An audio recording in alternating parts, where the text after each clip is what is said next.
Well, welcome to The Catholic Reason, a radio production of St. Michael Catholic Radio based here in Broken Arrow, Oklahoma, where we think through various claims made by the Catholic Church concerning issues of faith, morality, and culture, and provide reasons behind those claims. I'm Dr. Karlo Broussard, staff apologist and speaker for Catholic Answers at Catholic.com, and a member of the Chancery Evangelization team here at the Diocese of Tulsa in eastern Oklahoma. The Catholic Reason airs locally here in Tulsa every Thursday from 4 to 5 p.m. on St. Michael Catholic Radio 94.9 and 102.9, and across the entire Oklahoma Catholic Radio network of 11 stations, including 97.3 FM in Oklahoma City, 100.9 in Edmond, and 88.3 FM in Lawton. But you may be listening at a different time on your own local Catholic station outside Oklahoma, since the Catholic Reason is aired on other Catholic stations throughout the country. Regardless of where you are, special welcome to you and thanks for joining me today.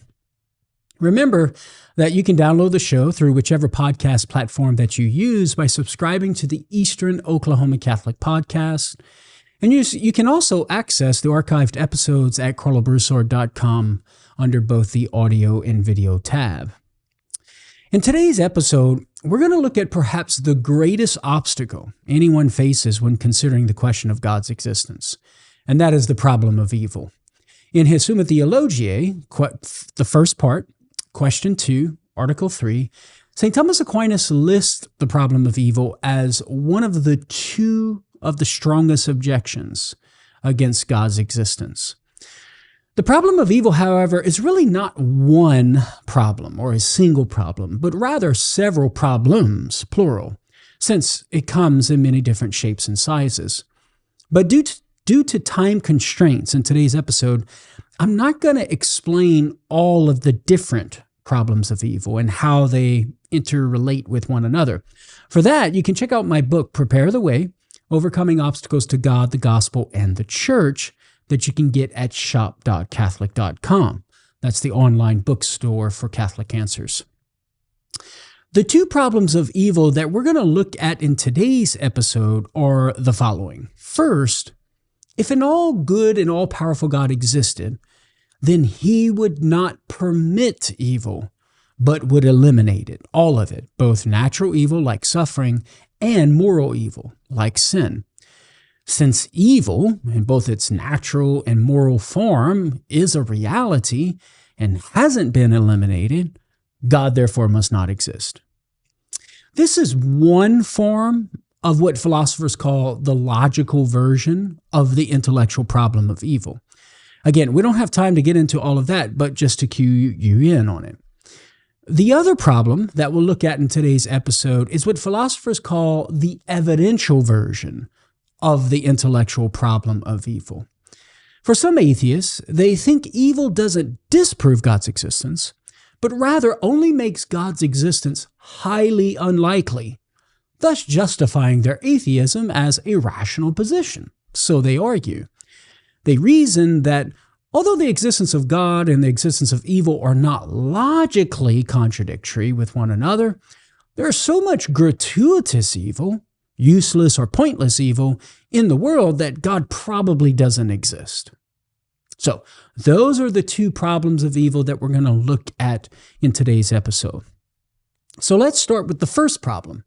Recall, it's the problem of God's permission of evil. Now recall, some atheists think God's existence and the existence of evil are logically incompatible, because if he were all-powerful and all-good, like classical theists say, well then he would surely eliminate evil and not permit it. And since evil still exists, God must not exist.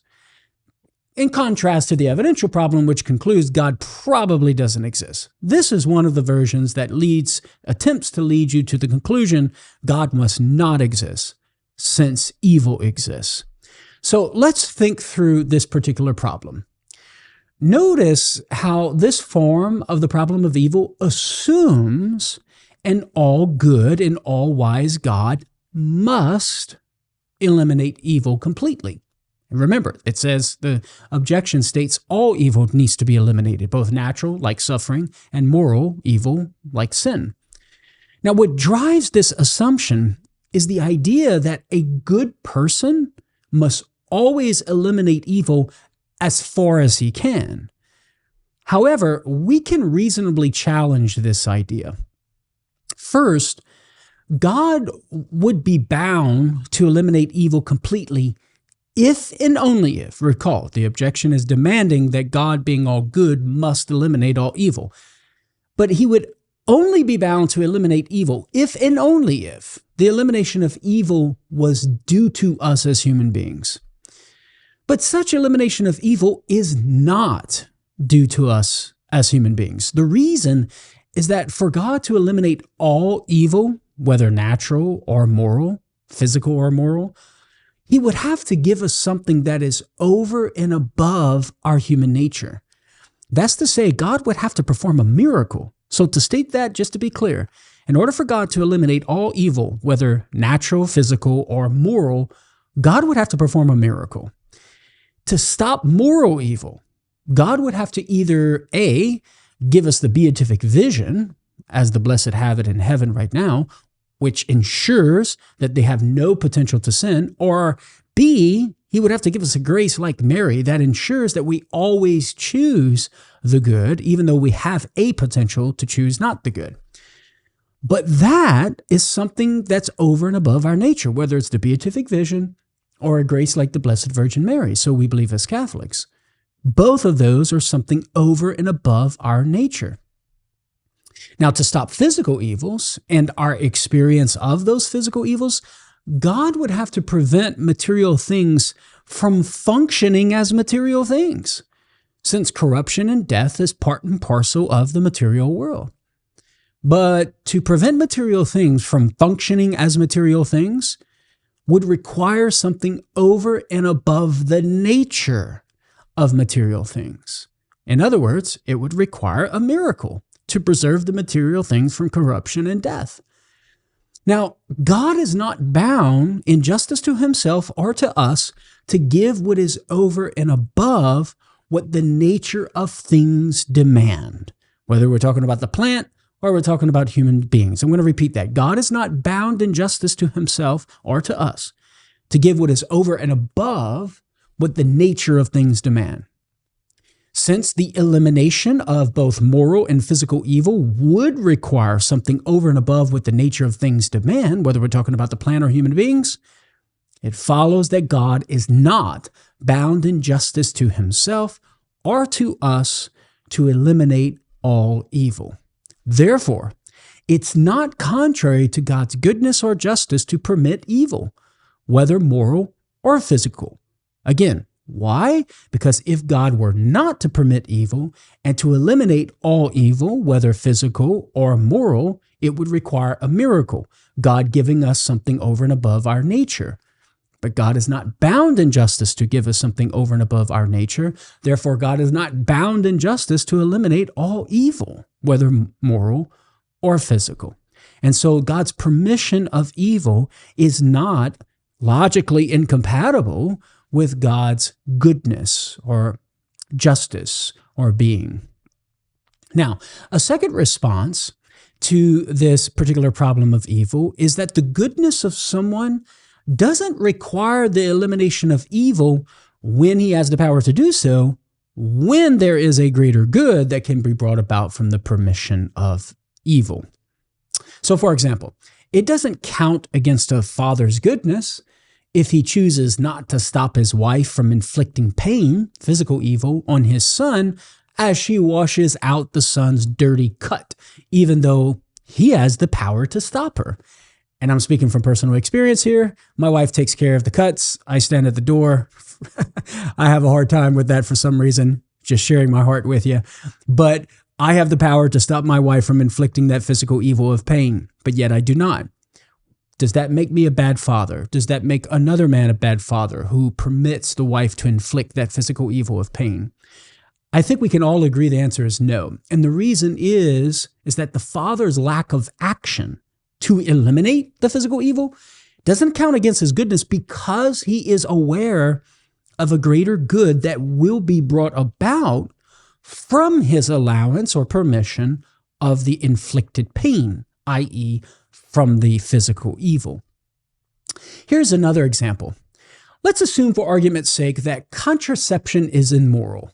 We believe it is immoral as Catholics. Someone listening might not, but let's just say for argument's sake it is. Does it count against a ruler's goodness if he chooses not to penalize couples that are using contraception? I don't think so. Although it would be within right reason for the ruler to prohibit the distribution of contraceptives. Any regulation to stop couples from actually using contraceptives would preclude the good of privacy and violate the intimacy that belongs to the nature of the sexual act. So these examples show that it's not necessarily true that a good person must always eliminate evil as far as he can, which is what the objection assumes. When there is a greater good in view, or a great good that would be lost otherwise, it's possible for a person to permit an evil, even though he has the power to prevent it and eliminate it, and that person still be considered good. So we can see that being good and permitting evil when you have the power to eliminate it is not incompatible. You can hold both when there is a greater good in view. And St. Thomas Aquinas argues for this in his Summa Theologia, where he presents this objection from the problem of evil. But we're going to have to wait and look at Aquinas' articulation of this response on the other side of the break. Friends, stay tuned. I'm Dr. Karlo Broussard. You're listening to The Catholic Reason. More to come on the other side. Well, welcome back, my friends, to The Catholic Reason. I'm Dr. Karlo Broussard. In today's episode, we're thinking through the problem of evil, or at least two particular problems of evil, two versions of it. The first of which that we began to consider in the first segment of today's episode was, if God were all good and all knowing, if God existed, he would be all good and all knowing, right? So if God existed, well, then he would not permit evil, but rather would eliminate all evil, both moral and physical or natural evils. But since physical and natural evils are a reality and support and parcel of our human experience, it follows that therefore that God must not exist. Now, in the first segment, I was pointing out how this argument assumes that God is bound in justice to himself and to us to eliminate all evil. But I began to respond in one way in showing, no, that's not necessarily true, because for God to eliminate all evil, whether moral or physical or natural evil like suffering, God would have to perform a miracle and give to us human beings and give to the material world something over and above what our natures demand. And since God is not bound in justice to give us what is over and above what our natures demand, it follows that God is not bound in justice to eliminate all evil, whether moral or physical or natural evil. And so that was my first response. The second response that I was articulating before the end of the break is that we can conceive of how it is the case where you can have a good person who permits evil, even though he has the power to eliminate it, when there is a greater good in view. And I was using the example of a father permitting his wife to inflict pain upon his son by cleaning out the cut, right? The dirty cut. The father has the power to eliminate that particular infliction of evil, but yet he does not. Does that mean he's not good? No. Why? Because he is aware of the greater good of the healing of the cut, the cleaning of the cut that comes about from the allowance or the permission of the inflicted pain, i.e. in this case, physical evil. And so what I was showing was how these examples can apply to God, right? Or at least these examples show that it's not necessarily the case that a good person must always eliminate evil as far as he can, especially when there is a greater good in view, or a greater good that might be lost. And Aquinas takes this same line of reasoning when applying it to God in his Summa Theologiae, in Part 1, Question 2, Article 3, in his response to the first objection. Even though God has the power to eliminate evil, he argues that it doesn't count against God's goodness that he doesn't eliminate the evil, since, given God's infinite power, There is no good that he cannot bring about that would outweigh the permitted evil. That's to say, God could bring about any good that could outweigh the permitted evil. And so God will not permit an evil, Aquinas concludes, unless he intends to order it toward a greater good. And once we have that in place, then we can see how the permission of evil, whether moral or physical or natural, is not incompatible with the existence of an all-good God. Now, Christians are able to provide a perfect example of this idea of God permitting an evil in order to direct it toward a greater good. And that is the grace of salvation that Jesus' death on the cross won for us. This was the rationale behind St. Paul's statement in Romans 5:20, where sin increased, grace abounded all the more. Pope St. Leo the Great echoed Paul in his 73rd sermon, quoted in the Catechism of the Catholic Church, paragraph 412, where he wrote, "Christ's inexpressible grace gave us blessings better than those the demon's envy had taken away." So there are greater goods that come with Jesus' death on the cross and the new covenant, right?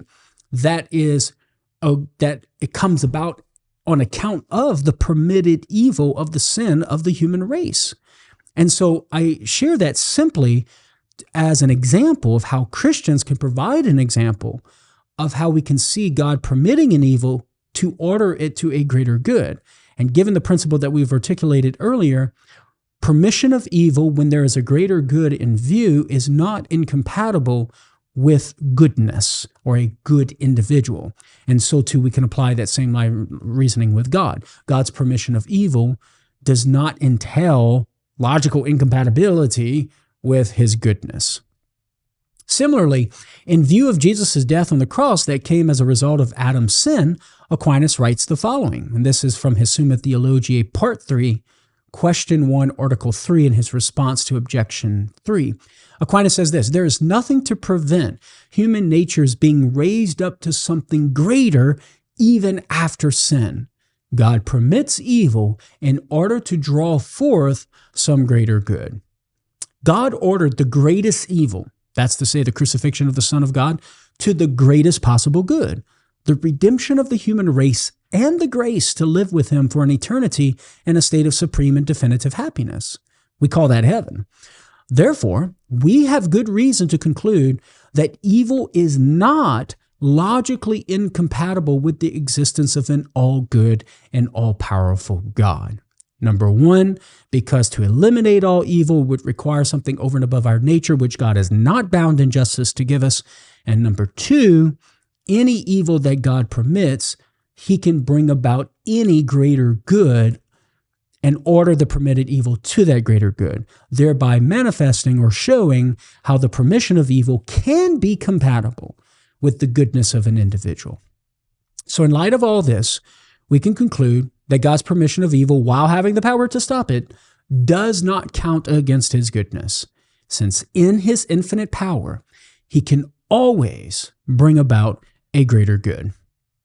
Okay, let's now turn to the second problem that we're going to consider in today's episode, and it's known as the evidential version, also known as the gratuitous problem of evil. Gratuitous meaning pointless, futile, not any meaning, not ordered to anything greater, right? So some atheists might recognize that God may permit some evil for a greater good. There are some atheists who are willing to concede that.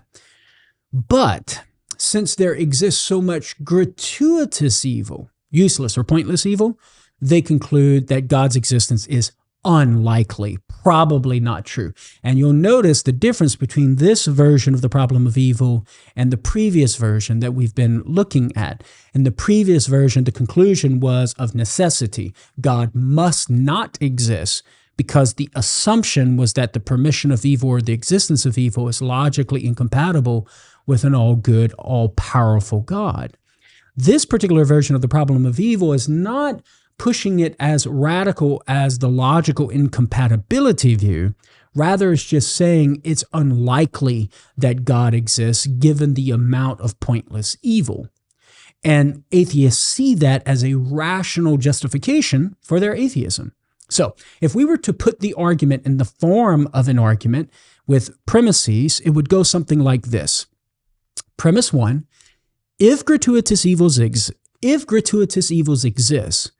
then it's reasonable to conclude God doesn't exist. Premise 2, gratuitous evils exist. And so therefore the conclusion, it's reasonable to conclude God doesn't exist. Now, there are 3 responses that we can give to this evidential problem of evil. The first response is that the argument begs the question. Now, you might ask, well, what is begging the question? Begging the question is a fallacy in which someone assumes as true what he's trying to prove to be true.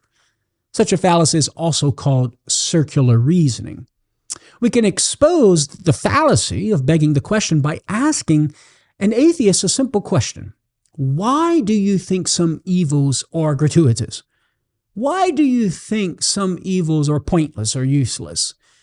Well, most likely an atheist will probably answer, well, because there's no possible greater good that could come from them. There's no good that could possibly come from these evils. But wouldn't that be true if and only if an omnipotent God doesn't exist? Because if such a God did exist, a God with omnipotent power, omnipotence, being all-powerful, and he was infinite in knowledge and in this power, well, then there would be no good that he could not bring about. In other words, there would be any good that he could bring about. And if he were all good, then he would bring about a greater good, lest the evils permitted not be brought into the order of the good of the whole. On the scenario where God exists as an all-powerful and all-knowing God, no evil would be gratuitous. On the scenario where God exists, there would be no evils that are pointless or useless, because in such a scenario, that God would always bring about a greater good. We're now in a position to show that this argument, this evidential problem of evil, this argument from gratuitous evils, assumes what it's trying to prove. Notice, it uses gratuitous evils to show the likelihood of God's non-existence, which is the conclusion. But yet, gratuitous evils presuppose God's non-existence. The only way you can have gratuitous evils is if God does not exist. If God did exist, then you wouldn't have gratuitous evils. In other words, this argument attempts to show the likelihood that God doesn't exist, but actually begins by assuming that God doesn't exist. It asks us to stipulate the conclusion, God doesn't exist, in order to support the premise. Friends, that's begging the question, and it's not proper logic. So that's the first problem with this evidential problem of evil, or this argument from gratuitous evils. It begs the question against the theists. It assumes the truth of its conclusion. What is its conclusion? God doesn't exist. But the only way that you can have gratuitous evils is if God doesn't exist. So they're starting out with the assumption God doesn't exist to get the gratuitous evils to conclude God doesn't exist. Friends, I'm coming up on my second break. Stay tuned, more to come on the other side. Well, welcome back, my friends, to the Catholic Reason, a radio production of St. Michael Catholic Radio, based here in Broken Arrow, Oklahoma.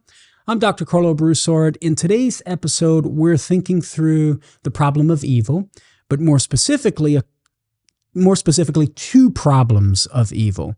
We've already looked at one, and I do not want to rehash that first problem of evil, lest we run out of time in this particular segment. We began to look at the second problem that we're looking at in today's episode, known as the evidential problem of evil, which is an argument from gratuitous evils. That's to say, evils that are pointless or useless. I've already offered one response to this evidential problem of evil, namely that it begs the question against the theists, assuming the non-existence of God is true in order to get gratuitous evils, and thereby concluding that God doesn't exist. That's just circular reasoning or begging the question. In order to have gratuitous evils, you need to have the non-existence of God. Since if God did exist, no gratuitous evils would exist, since he would be all powerful enough to bring about any greater good and would bring about a greater good from any evil that he permits. Now, our second response to the evidential problem of evil targets the truth of premise 2, that there are gratuitous evils. The first problem with this claim that gratuitous evils are a reality and part of our world is that most who make this claim do so on account of the fact that they can't see or be aware of or know of any good to come about from an evil. But this is weak reasoning. Just because we personally can't see or think of a good, it doesn't follow there is no good, objectively speaking. For example, before around 1920, scientists were uncertain whether protons existed.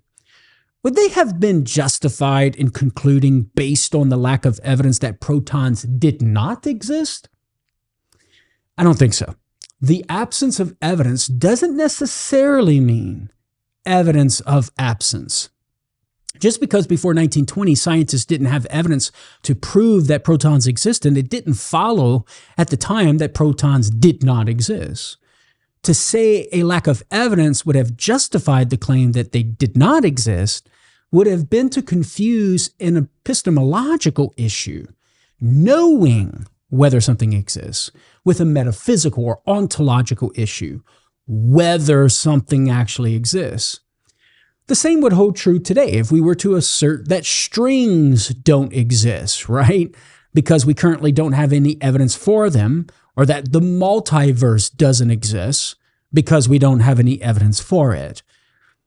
So we're now in a position to make the application to God and evil. If it would have been unreasonable for scientists to conclude that protons didn't exist because they didn't have any evidence for them, or for us to conclude that strings or the multiverse don't exist because we don't have any evidence for them, well then, wouldn't it also be unreasonable to conclude that no good can come from a particular evil just because we don't have any evidence for it, or just because we can't see or think of one? The answer is no. We ought not to make that conclusion that there is no good simply because we can't see or think of a good. This first critique doesn't definitively undermine premise 2, but it does show that one can't judge that gratuitous evils exist for the reason mentioned, namely, we can't see or think of one. Now, in order to show definitively that premise 2 is unwarranted, remember premise 2 states gratuitous evils exist. In order to show definitively that this is unwarranted, we need to show that it's impossible for someone to know that there's no good reason why God would permit a horrific evil. If we can show this, well then an atheist would have no way of knowing that gratuitous evils exist, and thus he would have to give up the argument. Think about this. How could we, finite beings, limited in intelligence, space, and time, possibly know that an infinitely intelligent and powerful God has no good reason for allowing a horrific evil? Isn't it possible that if he exists, he would already be doing something, or at least intending to do something, to bring about a greater good from some evil, and we just don't know it given the limitations of our knowledge and our intellects? Sure, that's a reasonable thing to think. Sure, it's reasonable to think God would already be doing or intending to be doing some greater good, bringing about some greater good from the permitted evil. Our atheist friend has to admit that this is a possibility. Otherwise, he would be failing to distinguish between infinite and finite knowledge. The bottom line is that we simply are not in a position to know that God does not or cannot have a good reason for permitting some evil. You can use an example from my good friend and colleague at Catholic Answers, Trent Horn, to get this point across. I think this is a good point. He asks, would it be reasonable, and this is in his book, Answering Atheism, would it be reasonable for us to conclude that there are no elephants in the backyard right now, right? Or in this room, in the studio? I think it's safe to say our atheist friend will have no qualms with us in answering yes. We can conclude there are no elephants, right, based on the lack of us seeing elephants? Our answer is justified because both our atheist friend and we are in a position to make such a claim. There are no elephants in the studio because I lack evidence of the evidence. I lack evidence of the elephants.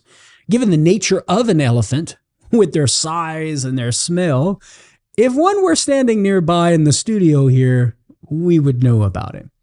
Now, consider this question. Would it be reasonable for us to conclude that there are no fleas in the backyard if we were standing in the backyard of the house or something? Well, when contrasted with the question about the elephant, it becomes clear the answer to the question is no. And the reason is that we would not be in a position to know whether fleas are present in the backyard, given their small size and the vast amount of places in the yard where they could be, at least without some hypothetical scenario of having all of the top technological equipment to scan the entire yard in some way, right? It's true, perhaps, again, with some sort of high-tech equipment and enough observers, we could be in a position to make a reasonable conclusion that fleas are not present in the backyard. But this is not the case when it comes to God. God is infinite. So even though we could get supernatural, super duper technology to scan the yard for fleas, when it comes to God, we're in a whole different category. There is no equipment that we could possibly receive to bridge that gap to get to the inner workings of God's nature and essence. He's infinite. We are finite. He's beyond space and time. We're not. So evil may appear gratuitous from our limited perspective, but from God's perspective of eternity, which we don't have access to, the evil is not gratuitous. And there is, in principle, no way for us in our limited being to possibly know that there is no particular good that God is willing to bring about from a permitted evil, given the infinite gap between infinite being and finite being. Therefore, it's not only unlikely that we could know for sure that God has no good reason for permitting an evil, it's impossible that we could know that God has no good reason for permitting an evil, at least on condition that he doesn't tell us, right? And if that's the case, well, then it's impossible to say for sure that gratuitous evils exist. As the late Norris Clark put it in his book, The One and the Many, our ignorance cannot be a basis for blaming God for what he's already doing. And so this is a second reason why premise 2 of this evidential problem, this argument from gratuitous evils, is problematic. Premise 2 is just simply false because there's no way that we in our finite mode of being could possibly know without God telling us, there is no possible way in our finite being that we could know that gratuitous evils exist. We could never make the conclusion, arrive at the knowledge of the conclusion that there is no good reason, no good that God is going to order a permitted evil to. We just can't possibly have access to that kind of knowledge, which is what is necessary in order to run the argument from gratuitous evils. Our third response to the gratuitous problem of evil is that we can think of good reasons. We can actually articulate positive goods or give good reasons why God would permit physical and moral evils.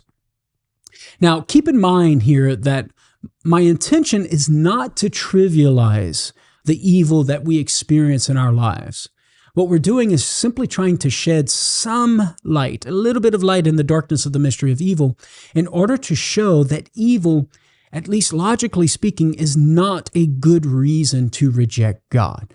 That is the purpose for articulating potential goods that God would be ordering permitted evils toward, both physical and moral. So let's start with physical evils. We mentioned already previously in the episode that defects in nature can contribute to the good of the whole, right? Wherever there is a defect in nature, God can permit it God can permit a particular evil within the material world, and that be part and parcel of the good of the whole of the universe, for the good of the universe as a whole. And also, something that we don't have time to get into today it belongs to the nature of material beings that the good of one thing curtails the goodness of another. So, for example, the good of the lion involves the undermining of the good of the gazelle. This provides us a possible reason why God would permit physical evils. He lets material beings function in the way that he created them to function. And that's befitting of his goodness and wisdom.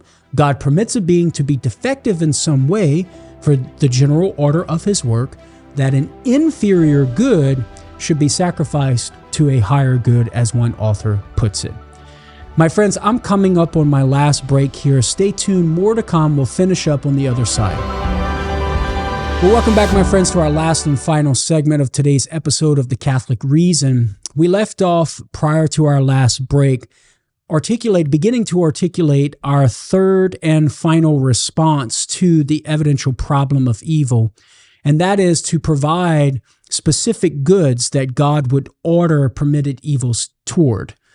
And so we began to articulate one particular specific good, and that is God allowing material things to function as material things. Some defects in nature contribute to the good of the whole of the universe. And we also mentioned how part and parcel of the material world is that the good of one thing curtails the goodness of another. The good of the lion curtails the goodness of the gazelle. And that is just part and parcel of the physical material world. And this provides for us a possible reason why God would permit physical evils, to let material beings function in the way that he created them to function. And that is befitting of his goodness and his wisdom, rather than performing a perpetual miracle to preserve material things from not dying or corrupting. God permits a being to be defective in some way for the general order of his work. As one author puts it, that an inferior good should be subject to a higher good. And since God willed that material things have such a nature, and since he has care of the whole order of the universe, it's not gratuitous for him to permit physical evils. Now, another possible answer concerning physical evil is that in order for God to stop physical evil, again, as I mentioned already, he would have to perform a perpetual miracle. But if God were to miraculously stop physical evils from occurring on a regular basis, well, then he would make it difficult for human beings to discern the supernatural character of the miraculous. So that's a good that would be lost, which wouldn't be good, right? If we were to lose our discernment of the supernatural character of miracles, that wouldn't be good, because God uses miracles to lead human beings to believe in him. So a great good would be lost there. If miracles were as common as rain, well then it would be difficult to distinguish between the supernatural and the natural, since we can only know the supernatural by contrast with the natural. Philosopher Edward Fazer argues in an online lecture entitled God, Reason, and Reality that such difficulty is not good, because it could lead to one of two extremes. One extreme is an occasionalist view of the world, which holds that God doesn't cooperate with natural causes, but causes everything directly. This wouldn't be good for science, to say the least. The other extreme is the view that there's no order to the universe at all. Well, then this wouldn't be good, because if there were no order, well, then there would be no causal regularity. And if that were the case, well, it would be almost impossible to reason to God's existence, giving atheism stronger grounds to stand on. So we can see that when it comes to physical evils, there are goods that God orders permitted evils toward. There are certain goods that God wishes to preserve in the permission of physical evils. Now, there's also good reason to think God wouldn't always eliminate moral evil. God wouldn't always perform miracles to stop moral evil. For example, if God were to preclude the possibility of moral evil in an absolute sense, which could only happen if he were to give the beatific vision itself upon our creation, well, then we wouldn't have the great dignity of being a real cause, though secondary, of course, but we would lose the dignity of being a real cause of our own good moral character. And we would lose the dignity of cooperating with God's providential plan and directing ourselves to our final perfection in God. This line of reasoning is implicit in Aquinas' treatment on the dignity of secondary causes when he writes in his Summa Theologiae There are certain intermediaries of God's providence, for he governs things inferior by superior, not on account of any defect in his power, but by reason of the abundance of his goodness, so that the dignity of causality is imparted even to creatures. And elsewhere, he would write, it's not on account of any defect in God's power that he works by means of secondary causes, but it's for the perfection of the order of the universe and the more manifold outpouring of his goodness on things, through his bestowing of them, not only the goodness which is proper to them, but also the faculty of causing goodness in others. For Aquinas, God's providence consists of leading things to their natural ends or goals. And for human beings, that's union with God in heaven. But God wills to lead things to their natural ends or goals through intermediaries or secondary causes. For humans, this involves us choosing good or evil, because such moral choices constitute our good moral character, which belongs to our perfection. And as Aquinas says, that God has bestowed upon us the faculty to cause good in things, including ourselves, is a more manifold outpouring of God's goodness. So if God were to manifest his divine essence to us upon our creation, so that we could never have the opportunity to choose between good or evil, then we would never have the dignity of being a cooperator with God to cause our own perfection, having the dignity of causality. God's goodness would be less manifest, and we would lose the glory of meriting our eternal reward of heaven in virtue of God's grace. What constitutes a higher destiny? Receiving a reward with or without effort?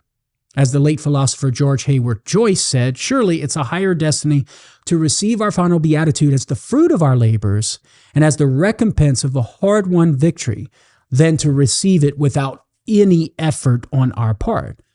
Of course, the assumption here is that the victory that comes about from the hard work is due to God's grace, but nevertheless, our wills are involved as real causes of bringing about that victory. And there's a great dignity in that. If God were to eliminate the possibility of moral evil, we would lose that great dignity. Okay, someone might object, well, maybe God doesn't have to give us the beatific vision. Perhaps he could do something like change a bullet into butter every time a murderer fires a gun. Here's how we can answer. If God were to do this, well, then he would be devaluing our capacity to choose good or bad.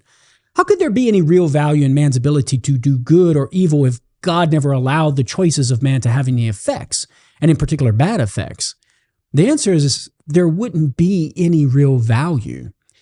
It doesn't take much thought to see that if no bad effects could result from my choice to do evil, well, then there would be no point in even having such a capacity. The alternative of a bad choice would never be a real alternative. How could it be if it never could bring about bad effects? We're now in a position to formulate an argument here. Consider this, premise one. If no bad effects were possible from man's choice to do evil, well, then there would be no value in man's power to choose good or evil. Premise two. But God values man's power to choose good or evil. God wants that value. And so therefore, there must be bad effects that arise from man's choice to do evil. It's reasonable to conclude then that God doesn't ordinarily perform miracles to stop bad effects of evil acts because he values man's power to choose good over evil. Now, there's one last route God could take to ensure that there's no moral evil and avoid the problems.